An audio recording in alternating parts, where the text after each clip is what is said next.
600 million euro of electricity per year after 5 years once we achieve this target. And we will be offsetting 30 million tons of CO2 because of these white roofs. And these benefits are there till the roofs are white. If it becomes black, then we are again back to square one. So this is the target in the policy. Next, please. And the objectives are statewide adoption, institutional framework, outreach, and it will also support lot of workforce. Lot of people would be required for implementation, for developing of the projects as well as monitoring. So we need to, the policy says mandating in the commercial buildings, residential buildings above some area, and then also having the government assisted housing schemes. Next please.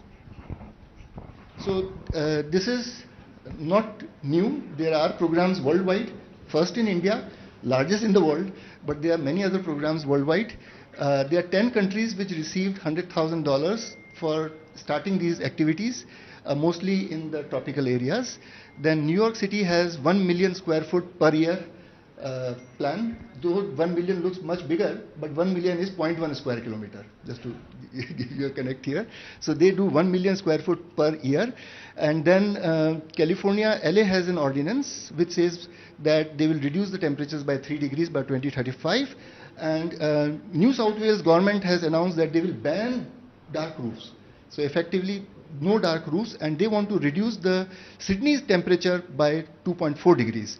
So these are the goals other cities have set, and I think we have set a very ambitious goal, and now the main thing is how do we deliver it. Next, please. So way forward, I think we need to do a very strong performance monitoring. We need to have a dashboard to see how many kilometers have been done, how many are remaining. We need to do impact assessment and program monitoring. We need to learn by this. And the idea is, with our success, hopefully other states and cities will adopt it, and then that will help globally. And we can also try new technologies like colored cool roofs, pavements, retro reflectors, and white as white paint. Thank you. Over to the last slide, I guess. I will just like to thank our knowledge partners, NRDC, ASCII, IIIT, and Plaksha. Thanks a lot.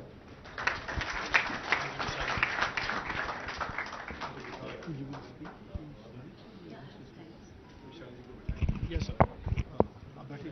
Come. Please come. Thank you, Professor Vishal. Just to kind of supplement what you were saying, we are incorporating the mandatory provision of cool roofing in our TSB pass, and all permissions from 1st April will necessarily incorporate cool roofing provisions also. Now I request Neetu Jain. She is the president of Global Cool Green Cities Foundation and also Cool Roof Rating Council educator. She has been in this line for almost a decade and a half. I request her to speak a bit more about cool roofing and where we are today. Good afternoon, good morning everyone. And today I would like to thanks and feel gratitude about all the people surrounding me who have some way contributed to make I'm so sorry, I'm getting nervous, but to make me be here. So I would like to thank Rajkiran ji, Arvind sir, our CM KCR, Vishal sir, with whom we have been doing research projects since 2014. And we did a research project with him in Nainital and Pantnagar. I want to thank Mr. Bipin Shah, who has been very instrumental to give me an exposure of US Department of Energy program. And I actually had my vision to create cool green cities.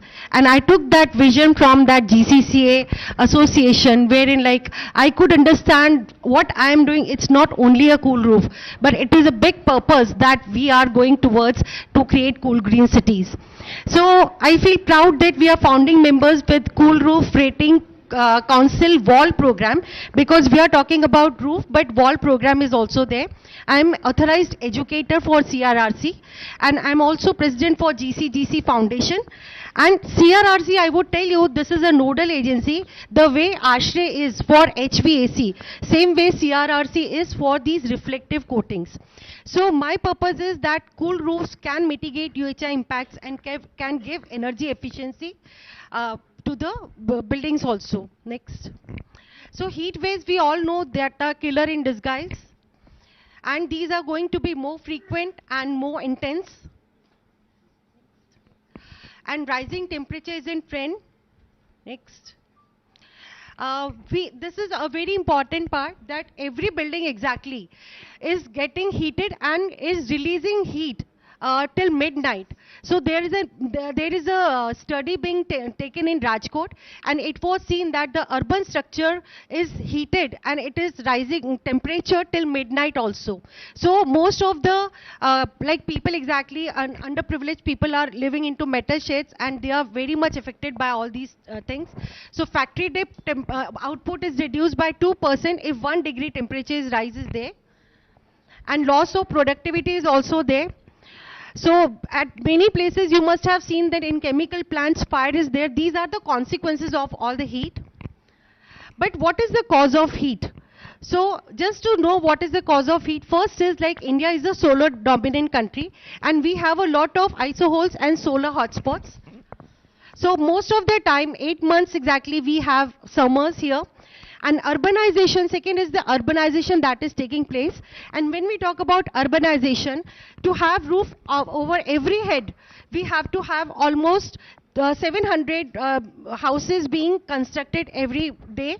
And this is the way exactly global average daily construction is to happen.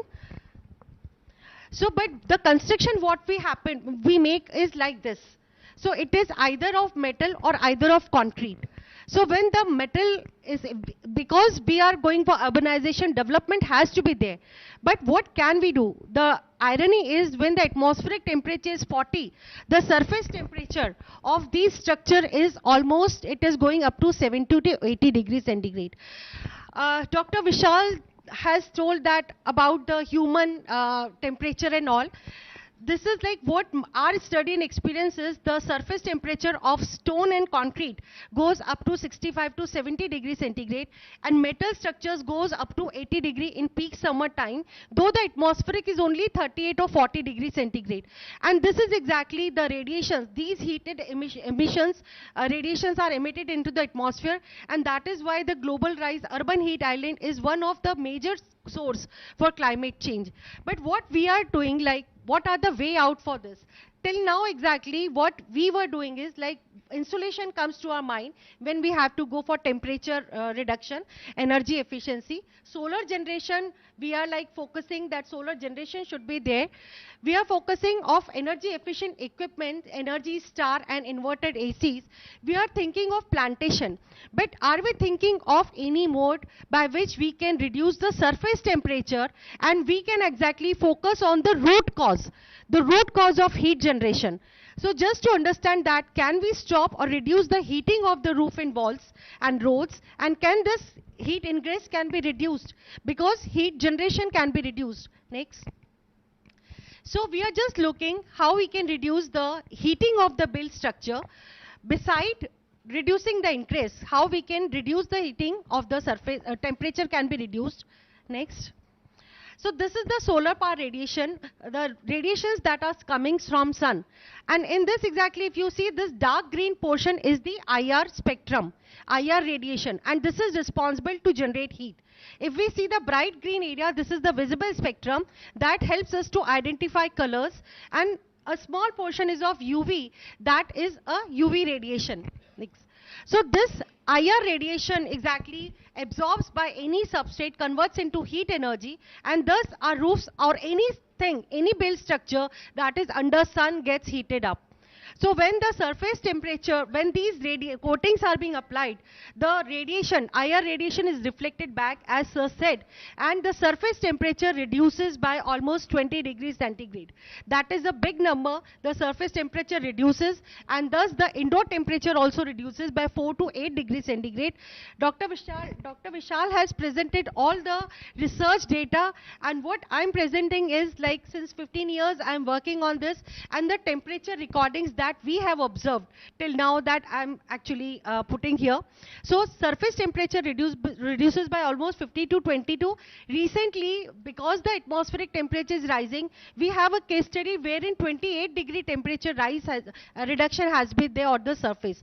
Indoor temperature by 4 to 8 degree. Electricity cost is reduced by almost 24% because